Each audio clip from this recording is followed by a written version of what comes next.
happened to be here, and how I came to know Lenore was because I gave a smart-ass answer at a grad school course, and I felt like I had to back it up. And what it was that I was decided that I needed to get my master's degree in medieval studies. Still haven't figured that out. And so I got to take electives. And of course I took modern poetry and 20th century American literature as often as possible.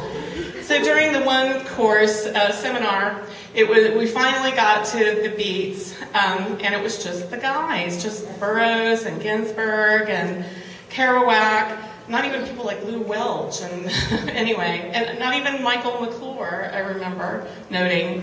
And I said, but hey, what about the women? There were some amazing women writing at that time. And the professor said, no, there were no women poets of note at that time. And I said, oh yeah, there were, and I'm going to show you.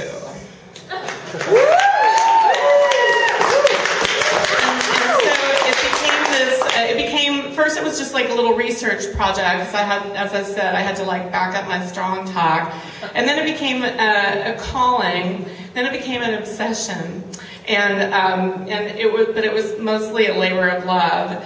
And I had moved from West Virginia to San Francisco a few years before embarking on this.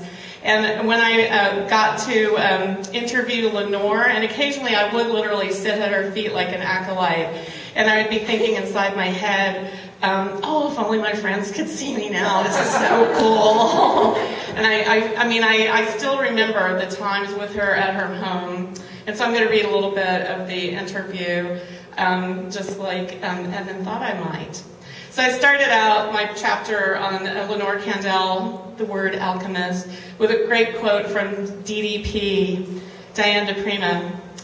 I will always remember being met at the airport by the downtroddenest pickup truck I'd ever seen, driven by Lenore Kandel, whilst a digger moppet, age about 2, stood beside her in the cab, naked from the waist down and chewing on a hot dog, horrific to my macrobiotic mind. Miscellaneous mutts, mostly canine, shared the back of the truck with us as we drove into town. My infant refused to stop screaming. And a little known fact I think about Lenore is that she was sort of second generation Hollywood royalty. Her father was Aben Kandel, that did movies like the classic City and Conquest, which starred Jimmy Cagney. And I think my favorite parts about when I was interviewing Lenore was when she talked about her religious studies, which were quite serious, and then also how she ended up in San Francisco. She said to me, I've been meaning to come to San Francisco. I decided to come here for one weekend, but I stayed. I met Lou Welch and all the people on that whole trip, and when Jack Kerouac came into town, we all went down to Big Sur. During these forays, she met other women, such as Carolyn Cassidy and Joanne Kiger, but her closest friendship remained with Diane de Prima, whom she met when they both joined the political group The Diggers. I knew the beat men a lot better. I was even better friends with them. They took my poetry very seriously. She lived at the East-West House and studied with Shunryu Suzuki Roshi. She told me that she just read and read and read and read, and you could see from her library. And she was very familiar with Kerouac's work. They had a mutual respect, and his poetic style piqued her interest, and she found him to be inspiring to her work. He too was impressed with her, as we know, because he called her in Big Sur, the big Romanian monster beauty of some kind. I mean, with big purple eyes and very tall and big, but Mae West big, meaning sexy big. But she was also intelligent, well-read, writes poetry, is a Zen student. She knows everything, and she did. And she was tall and just beautiful, gorgeous, majestic. And so I feel like that starting tonight with the belly dancing was perfect because it had brought a sacred aspect to the room. So thank you for that. And Carolyn Cassidy called her a fertility goddess. And like many other writers of her time, her work provoked controversy. Now we get to the part I really like. The Love Book was her most notorious collection, which she calls holy erotica. I'm not a very good snapper, but I would do like a double snap. and it sent shock waves through the Bay Area when it was published in 1965. After police raids on the psychedelic shop and City Lights bookstore in San Francisco, the chapbook was deemed pornographic and obscene. When challenged in court, Lenore defended it as a 23-year search for an appropriate way to worship. I would like that to just settle for a moment. How badass was Lenore Kandel? She also said she was attempting to express her belief that sexual acts between loving persons are religious acts.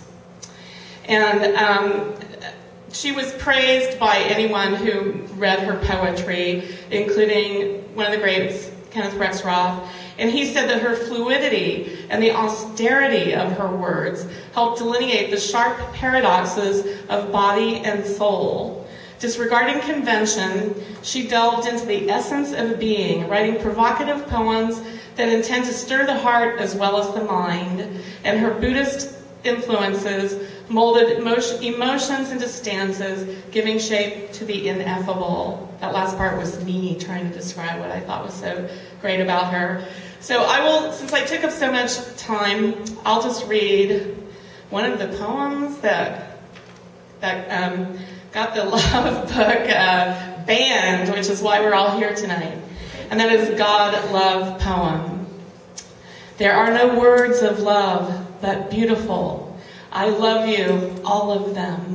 I love you. Your cock in my hand stirs like a bird in my fingers as you swell and grow hard in my hand, forcing my fingertips open with your rigid strength.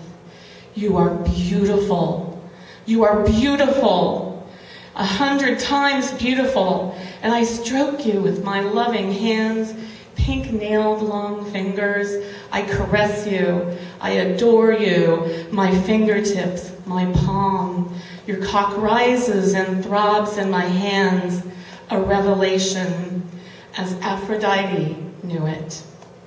There was a time when the gods were purer. I can recall those nights among the honeysuckle, our juices sweeter than honey.